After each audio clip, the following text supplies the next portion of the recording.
नमस्कार, स्वागत है आपका न्यूज इंडिया टीवी 9 में। आइए नजर डालते हैं आज की कुछ खास खबरों पर।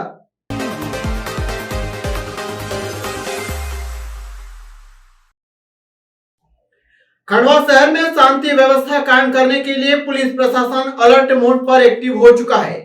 यहां शहर में आपराधिक तत्वों के खिलाफ निगरानी रखी जाएगी और जो भी रात 12 बजे के बाद बेवजह घूमता नजर आएगा उनके खिलाफ कड़ी कार्रवाई की जाएगी। ये बात सीएसपी ललित गठरे ने कही है। बता दें कि खरगोन हिंसा के बाद से पुलिस प्रशासन अलर्ट मोड पर है। शहर में शांति व्यवस्था कायम रखने के लिए पुलिस ने कमर कस ली है। बेवजह घूमने वाले आपराधिक तत्वों के खिलाफ अब पुलिस एक्टिव मोड में नजर आ रही है। बता दें कि शहर में रात्रि 12 बजे के बाद अनावश्यक रूप से घूमने वाले अपराधियों के खिलाफ कड़ी कार्रवाई की जाएगी। साथ ही शहर में आने वाले आगामी त्योहारों को देखते हुए पुलिस फोर्स पूरी तरह मुस्तैद की जा रही है एवं साइबर सेल की मदद से सोशल मीडिया पर भी नजर रखी जा रही है। सीएसपी ललित गठरे का कहना है कि जो भी शहर की शांति व्यवस्था को भंग करने की कोशिश करेगा और आपराधिक तत्वों के जो भी लोग हैं अगर वह रात 12 बजे के बाद घूमते पाए जाएंगे तो उनके खिलाफ कड़ी वैधानिक कार्रवाई की जाएगी। साथ ही ये सूचना लाउडस्पीकर के माध्यम से भी दी गई ताकि शहर में शांति व्यवस्था कायम रहे। क्या है पूरा मामला? खंडवा शहर में अभी जो आगामी त्यौहार है और जो ऐसी संवेदनशीलता है उसको लेकर पुलिस पूरी तरह सक्रिय है और जगह जगह पेट्रोलिंग कर रही है। अभी आम जन को यह भी सूचित किया गया है कि जो रात्रि 12 बजे के बाद ऐसे जो आपराधिक तत्व के लोग जो अनावश्यक घूमते हैं उनको अनाउंसमेंट करके बोला गया है कि अगर रात्रि में अगर ऐसे कोई भी व्यक्ति दिखता है तो उसके खिलाफ वैधानिक कार्रवाई की जाएगी। हमारी पेट्रोलिंग मोबाइल्स है, थाने की जो टीम्स हैं वो लगातार एक्टिव है। ऐसा कोई भी तंत्र जो शांति व्यवस्था को भंग करेगा उस पर सख्त से सख्त कार्रवाई की जाएगी। सर, आम लोगों से क्या अपील है? आम लोगों को अनावश्यक रात्रि में भ्रमण करना के लिए उनको प्रतिबंधित किया गया है कि वो बिना किसी कारण के लिए इधर उधर भ्रमण न करें।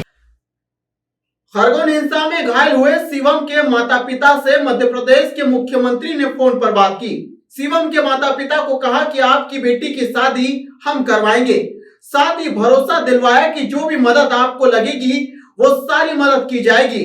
बता दें कि खरगोन हिंसा में 8 वर्षीय शिवम बुरी तरह घायल हो चुका था जो अभी भी अस्पताल में भर्ती है और कुछ दिन पहले शिवम की बहन की शादी होनी थी। सीएम शिवराज सिंह चौहान ने इंदौर के अस्पताल में भर्ती खरगोन दंगा पीड़ित शिवम के पिता से फोन पर बात की।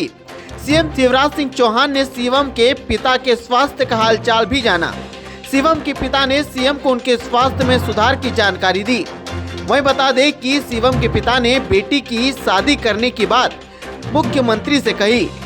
वहीं बेटी के विवाह के लिए हर संभव मदद का भरोसा भी दिलाया। बता दें कि शिवम की मां ने शिवराज सिंह चौहान से बेटी के विवाह को कराने का अनुरोध किया था। शिवराज सिंह चौहान ने उनके माता पिता से कहा कि बेटी की शादी मामा कराएंगे, आप चिंता न करें, भांजी की शादी मैं करवाऊंगा, परेशानी में हम आपके साथ हैं। गौरतलब है कि दंगाइयों द्वारा की गई पत्थरबाजी के कारण शिवम गंभीर रूप से घायल हुआ था। उसे गंभीर स्थिति में अस्पताल में भर्ती कराया गया था जहां उसे उच्च शिक्षा सुविधा के लिए रेफर कर दिया गया है। ठीक है, बिल्कुल आप चिंता मत कीजिए, हम साथ हैं। तो गुड़िया की नहीं गुड़िया की शादी तय कर दो, कब करना है। शिवम की तबीयत ठीक हो रही, तय कर दो। अप्रैल में भी कर सकते हैं। ठीक है, शादी भी करवाएंगे, चिंता मत करो। हाँ ठीक है, हाँ हाँ। एंजल्स प्लेनेट स्कूल पंधाना लेकर आई है बच्चों के भविष्य से जुड़ी शानदार सौगात। जी हां, पंधाना क्षेत्र साईनगर स्थित एंजल्स प्लेनेट स्कूल द्वारा जारी फ्री समर कैंप। यह कैंप सभी बच्चों के लिए आयोजित किया जा रहा है जहां 18 तारीख से क्लासेस शुरू की जा रही है। क्योंकि कोविड-19 में नुकसान होने के कारण बच्चों के भविष्य का नुकसान हुआ है, इसीलिए एंजल्स प्लेनेट स्कूल लेकर आया है गर्मियों में विशेष शिक्षा का पैकेज। साथ ही पंधाना के सभी बच्चों के लिए कैंप का आयोजन किया जा रहा है। नए सत्र के लिए नर्सरी से लेकर 10वीं तक का एडमिशन भी प्रारंभ हो चुका है। तो फिर देर किस बात की, आज ही चले आइए पंधाना क्षेत्र की angels planet school Pandhana Sainagar. पसारता हुआ नजर आ रहा है। कोविड के नए वेरिएंट XE के मामले पड़ोसी राज्यों से मिलने के बाद मध्य प्रदेश के सभी जिलों के लिए अलर्ट जारी किया गया है। MP के हेल्थ कमिश्नर सुदाम खाड़े ने सभी जिलों के कलेक्टर और CHMO को नए वेरिएंट को लेकर विशेष सतर्कता बरतने को कहा है। कोरोना की चौथी लहर का खतरा तेजी से बढ़ रहा है। कोविड के नए वेरिएंट XE के मामले पड़ोसी राज्यों से मिलने के बाद मध्य प्रदेश के सभी जिलों के लिए अलर्ट जारी किया गया है। MP के हेल्थ कमिश्नर सुदाम खाड़े ने सभी जिलों के कलेक्टर और CMHO को नए वेरिएंट को लेकर विशेष सतर्कता बरतने को कहा है। XE वेरिएंट के ट्रांसमिशन रेट हाई होने के कारण इनके तेजी से फैलने की आशंका है, इसलिए अस्पतालों में भर्ती होने वाले कोरोना मरीजों की लगातार निगरानी करने की कहा है। वहीं XE वेरिएंट ओमिक्रॉन के 2 वेरिएंट से मिलकर बना है। ऐसे में माना जा रहा है कि इसके लक्षण भी ओमिक्रॉन वेरिएंट से मिलते जुलते हो सकते हैं। XE वेरिएंट में थकान, चक्कर आना, सिर दर्द, गले में खराश, बुखार, बदन दर्द सहित डायरिया और अन्य लक्षण सामने आते हैं। इसके अलावा XE से संक्रमित मरीजों को भी कोरोना की तरह सूंघने और स्वाद में कमी महसूस हो सकती है। सोमवार को नेमावर के नर्मदा तट पर काफी गहमागहमी का माहौल रहा। जैसे ही राजस्थान के पूर्व मुख्यमंत्री वसुंधरा राजे का हेलीकॉप्टर हेलीपैड पर उतरा, वैसे ही मां नर्मदा के जयकारे गूंजने लगे। नर्मदा समर्पण परिक्रमा यात्रा में गुरुवार से आशीर्वाद प्राप्त करने एवं मां नर्मदा एवं सिद्धनाथ भगवान के दर्शन करने हेलीकॉप्टर से राजस्थान के पूर्व मुख्यमंत्री वसुंधरा राजे सिंधिया पहुंची।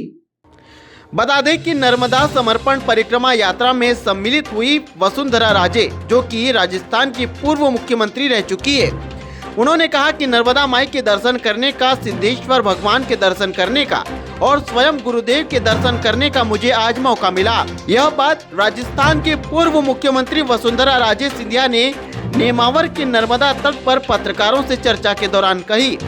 सोमवार को नेमावर के नर्मदा तट पर काफी गहमागहमी का माहौल रहा। जैसे राजस्थान की पूर्व मुख्यमंत्री वसुंधरा राजे का हेलीकॉप्टर हेलीपैड पर उतरा, वैसे ही मां नर्मदा के जयकारे गूंजने लगे। नर्मदा समर्पण परिक्रमा यात्रा में गुरुवार से आशीर्वाद प्राप्त करने एवं मां नर्मदा सिद्धनाथ भगवान के दर्शन करने सहित हेलीकॉप्टर से राजस्थान के पूर्व मुख्यमंत्री वसुंधरा राजे सिंधिया जी पहुंची, जहां मां नर्मदा की विधि विधान से पूजा अर्चना कर मां नर्मदा को चुनरी भेंट कर सिद्धेश्वर भगवान के दर्शन किए और आशीर्वाद प्राप्त किया। इस अवसर पर कृषि मंत्री कमल पटेल, क्षेत्रीय विधायक पंडित आशीष शर्मा, वन मंत्री विजय शाह यात्रा में सम्मिलित हुए। नर्मदा के दर्शन, नर्मदा माई के दर्शन करने का, सिद्धेश्वर भगवान के दर्शन करने का और स्वयं गुरुदेव के दर्शन करने का मुझे मौका मिला। मैं मानती हूँ कि भगवान को तक पहुँचाने का काम संत महात्मा करते हैं और इनकी बड़ी कृपा रही है हम लोगों के ऊपर। और जो ये कार्यक्रम कर रहे हैं, हजारों किलोमीटर जो चल के उन्होंने जागृति पैदा की है सब लोगों के बीच में, उनके साथ जो 182 लोग चले हैं, 5 महीने 5.5 महीने जो इन्होंने निकाले हैं, लोगों के बीच में जा के उन्होंने समरसता की बात रख के लोगों को जागरूक करके ईश्वर के प्रति, नर्मदा मैया के प्रति जगाने का काम जो किया है, वो एक अपने आप में बहुत बड़ा काम है उन्होंने लिया है। आज केवट समाज के इस सम्मेलन में भी हम लोगों को मिलने का मौका दिया, उनके दर्शन करने का मौका मिला और साथ में उनके साथ चलने वाले लोगों को भी मिलने का मुझे मौका दिया। ये महाराज जी का बहुत बड़ा बड़प्पन है। महाराज जी हमारे लिए तो, हम तो जानते हैं उनको बहुत ही लंबे समय से, और इसलिए मुझे बहुत खुशी है कि आज ऐसे कार्यक्रम में सोमवार के दिन मुझे आने का ये मौका मिला। आपके द्वारा एक बहुत बरसों पुराना यहाँ मंदिर जो बंद था उसे भी खुलवाया गया, आपने वहाँ दर्शन भी किए। महाराज की कृपा है। तो वो हमेशा खुला रहेगा या फिर आज के लिए खुला था? अब ये महाराज की कृपा है। मैं तो लेकर क्या कहेंगे वर्तमान में राजस्थान बड़वानी नर्मदा नदी किनारे मिली 15 वर्षीय किशोरी की लाश, जिसकी वजह से आसपास क्षेत्र में सनसनी फैल गई। परिजनों का कहना था कि यह सुसाइड नहीं बल्कि हत्या है। वहीं पुलिस मामले की जांच पे जुट चुकी है। परिजनों ने कहा कि जांच ईमानदारी से की जानी चाहिए। बता दें कि बड़वानी जिला मुख्यालय से लगे कसरावत में नर्मदा नदी किनारे एक 15 वर्षीय किशोरी की लाश मिलने से सनसनी फैल गई। प्राप्त जानकारी के अनुसार किशोरी निसरपुर की रहने वाली है और 16 अप्रैल से किशोरी लापता थी। निसरपुर थाने में परिजनों द्वारा किशोरी की गुमशुदगी की रिपोर्ट दर्ज कराई थी। वहीं परिजनों का कहना है कि बालिका की हत्या की गई है और उसे नर्मदा नदी में फेंक दिया गया है। फिलहाल बड़वानी शहर कोतवाली पुलिस ने मर्ग कायम किया है और मामले की जांच की जा रही है। पुलिस का कहना है कि पीएम रिपोर्ट के बाद स्थिति स्पष्ट हो पाएगी। वहीं लड़की के परिजनों का कहना है कि ईमानदारी से मामले की जांच की जाना चाहिए और हमें न्याय मिलना चाहिए। हाँ, कल नर्मदा नदी में सात मात्रा में एक 15 साल की लड़की है जिसकी अज्ञात लाश मिली थी, जिसको पीएम रूम में रखवाया गया है और मर्ग कायम करके रखा है। उसके बाद उसके परिजन आए हैं जिन्होंने पहचान की है। उसकी लड़की राजेश्वरी निवासी निसरपुर की पाटीदार है, जो दिनांक 16 तारीख से गुम है। इसकी रिपोर्ट निसरपुर चौकी में की गई थी। इसकी लाश कल प्राप्त हुई और उसकी पहचान करके मर्ग कायम करके जांच में लिया गया है। इसकी जांच की जा रही है। ये बालिका 16 तारीख की सुबह लापता पाई गई घर वालों को। उसके बाद में हमने हमारे स्तर से इसकी जांच पड़ताल करी, लेकिन कोई परिणाम नहीं निकला। फिर हमने गुमशुदगी की रिपोर्ट लिखवाई और उसके बाद में पुलिस ने अपनी जांच शुरू की। उसमें 2-3 आरोपियों को पुलिस ने पकड़ा है। उसमें से किसी एक ने अपना गुनाह कबूल किया है और उसी ने घटनास्थल पर लाकर ये बताया है कि नर्मदा नदी में उसके साथ में आकर कसरावत पुल से नर्मदा नदी में लड़की को धकेला गया है। क्या लड़की लापता भी थी क्या? लापता थी, इसीलिए तो गुमशुदगी की रिपोर्ट लिखवाई ना। आरोपी ने क्या धकाना कबूल करा है या सुसाइड होने की बात है? ये स्पष्ट हमारे पास अभी नहीं है। मौखिक रूप से पुलिस वालों ने हमको ऐसा बताया कि उसने गुनाह कबूल किया है। आप लोग क्या चाह रहे हैं? हम इसमें उच्च स्तरीय जांच की मांग करते हैं। लड़की को न्याय मिलना चाहिए। सारा गांव में, मतलब पूरे गांव में रोष व्याप्त है ना। तो हम ये चाहेंगे कि उसकी ईमानदारी से जांच हो, लड़कियों को न्याय मिले। पीएम के लिए आपने कोई मांग की है क्या? पीएम के लिए मांग की है। उसमें डॉक्टरों का दल उसका पीएम करेगा, है ना। लड़की नाबालिग थी, इसलिए मामला ज़्यादा ही सेंसिटिव माना जाना चाहिए। अभी आपने कोई आवेदन पुलिस थाने पे दिया है? यहाँ पर अभी कायमी की जा रही है और हाँ, मर्ग कायम किया जा रहा है और उसके बाद में फिर ये लोग अभी पीएम करेंगे, फिर लाश की सुपुर्दगी होगी। अच्छे कपड़े की प्रसिद्ध दुकान पंधाना में आशीष वस्त्रालय, जहां मिलेगी सभी प्रकार की नई वैरायटियां, जिनमें दूल्हे का सूट, दुल्हन की साड़ियां, शादी ब्याह के फैंसी आकर्षक कपड़े, अच्छी fancy dress, jeans, top, T shirt, लांचा, घाघरा चोली, शूटिंग शर्टिंग साड़ियां, साथ ही बच्चों के रेडीमेड कपड़े, हर उम्र दराज के लिए मात्र सिर्फ एक ही दुकान पर उपलब्ध पंधाना की प्रसिद्ध दुकान आशीष वस्त्रालय।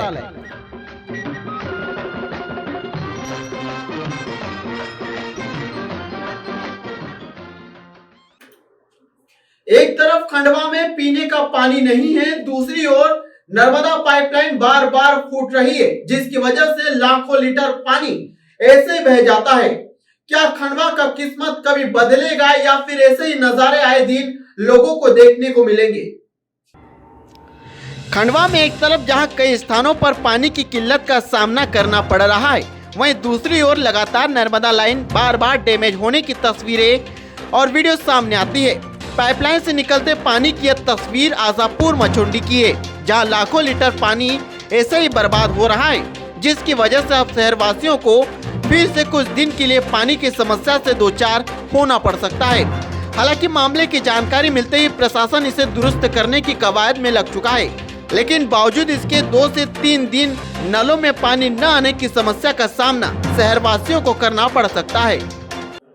एथलेटिक्स खिलाड़ी के लिए वह दिन अहम होता है जब वह किसी ऊंचे मुकाम पर होता है, और आखिरकार कुछ एथलेटिक्स खिलाड़ियों की किस्मत जब चमकी जब उन्हें फौज में जाने का मौका मिला। बता दें कि खंडवा के कई एथलेटिक्स खिलाड़ियों का चयन फौज में हुआ है। फौज में चयनित हुए खंडवा के एथलेटिक्स खिलाड़ी इंडियन डिफेंस एकेडमी एवं खंडवा जिला एथलेटिक्स एसोसिएशन के सेक्रेटरी एवं एथलेटिक्स कोच नितेश यादव ने बताया कि स्टेडियम ग्राउंड पर तैयारियां कर रहे सोहन सिंह का चयन बॉर्डर सिक्योरिटी फोर्स यानी BSF, अर्पित राठौड़ का चयन सशस्त्र सीमा बल SSB में हुआ। चयनित खिलाड़ियों को सभी साथी खिलाड़ियों ने पुष्पमाला से स्वागत किया और उन्हें शुभकामनाएं दी। वहीं SSC आदि प्रतियोगी परीक्षाओं में 200 से अधिक युवाओं का चयन हुआ है। खंडवा शहर एवं आसपास ग्रामीण क्षेत्र के युवाओं के लिए इंडियन डिफेंस एकेडमी एवं जिला एथलेटिक्स एसोसिएशन द्वारा गुरु गोविंद सिंह स्टेडियम पर स्पोर्ट ट्रेनिंग एवं फिजिकल फिटनेस ट्रेनिंग की निःशुल्क प्रशिक्षण की व्यवस्था की गई। बड़वानी जिला मुख्यालय से महज 32 किलोमीटर की दूरी पर स्थित राजपुर तहसील में एक युवक की लाश मिली। लाश मिलने की वजह से आसपास सनसनी फैल गई। पुलिस के अनुसार प्रथम दृष्टया हत्या का मामला बताया गया। साथ ही पुलिस मामले की जांच में जुट चुकी है। बता दें कि राजपुर के पास ग्राम दानोद के चापरिया फलिया में रहने वाले 35 वर्षीय सुरेश की अपने घर में ही लाश मिली है। लाश मिलते ही सनसनी फैल गई। मौके पर ग्रामीणों की बड़ी संख्या में भीड़ जुट गई। सूचना प्राप्त होने के बाद राजपुर थाना पुलिस और थाना प्रभारी मौके पर पहुंचे। थाना प्रभारी राजेश यादव के अनुसार मृतक के शरीर पर चोट के निशान है, जिससे प्रथम दृष्टया मामला हत्या का प्रतीत हो रहा है। फिलहाल शव को पोस्टमार्टम के लिए भेजा गया है और PM रिपोर्ट आने के बाद स्थिति और स्पष्ट हो पाएगी। वहीं पूरे मामले की जांच में पुलिस जुट चुकी है।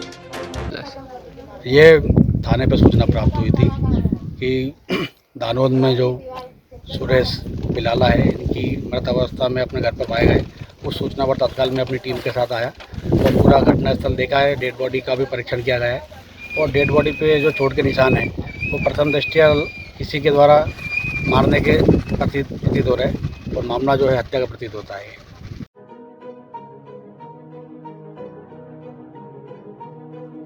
Imagine a childhood where curiosity and creativity are nurtured. Imagine a childhood where future scientists and artists find their space. Imagine a childhood where future leaders and sportsmen start off on their journey. Imagine a childhood where your child's imagination doesn't have any limits. Podar Education Network, more than grades.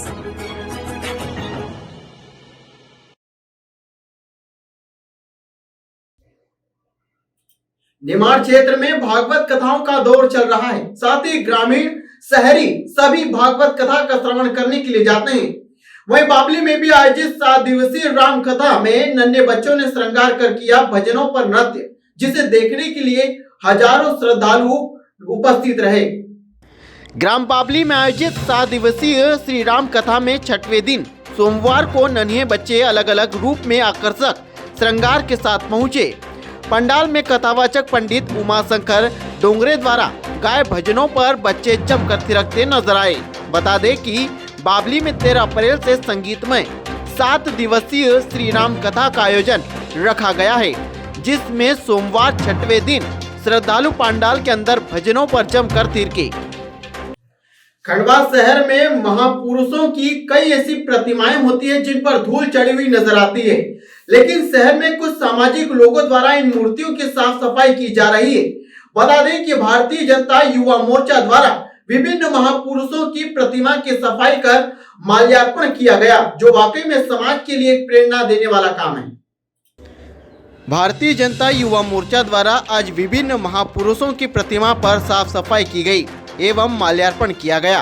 Bharatiya Janata Yuva Morcha का कहना था कि जिन महापुरुषों ने हमारे देश के लिए इतना कुछ किया, उन महापुरुषों के लिए हम हमेशा ऋणी हैं। साथ ही पूरे शहरवासियों का यह दायित्व बनता है कि शहर में जो भी महापुरुष की प्रतिमा है उन्हें साफ सुथरा रखा जाए एवं उनके प्रति सम्मान की भावना संजो कर रखें, ये भी बेहद जरूरी है। साथ ही भारतीय जनता युवा मोर्चा का कहना था कि आगे भी इसी तरह महापुरुषों की प्रतिमाओं को साफ सुथरा कर उन्हें माल्यार्पण कर दायित्व निर्वहन करते रहेंगे।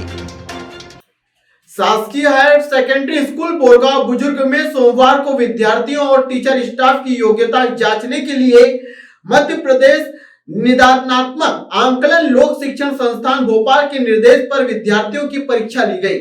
शासकीय हायर सेकेंडरी स्कूल बोरगांव बुजुर्ग में सोमवार को विद्यार्थियों और टीचर स्टाफ की योग्यता को जांचने के लिए मध्य प्रदेश निदानात्मक आंकलन लोक शिक्षण संस्थान भोपाल के निर्देश पर विद्यार्थियों की परीक्षा ली गई। स्कूल प्राचार्य राजेश तिवारी ने बताया कि ये परीक्षा विद्यार्थियों और टीचर स्टाफ की योग्यताओं को जांचने के लिए ली जा रही है। साथ ही इसमें अलग अलग ग्रुप बनाकर परीक्षा हो रही है। फिलहाल आज की खबरों में इतना ही। भावेश पटेल को दीजिए इजाजत। नई खबरों के साथ फिर आऊंगा। जब तक के लिए नमस्कार। जय हिंद, जय भारत।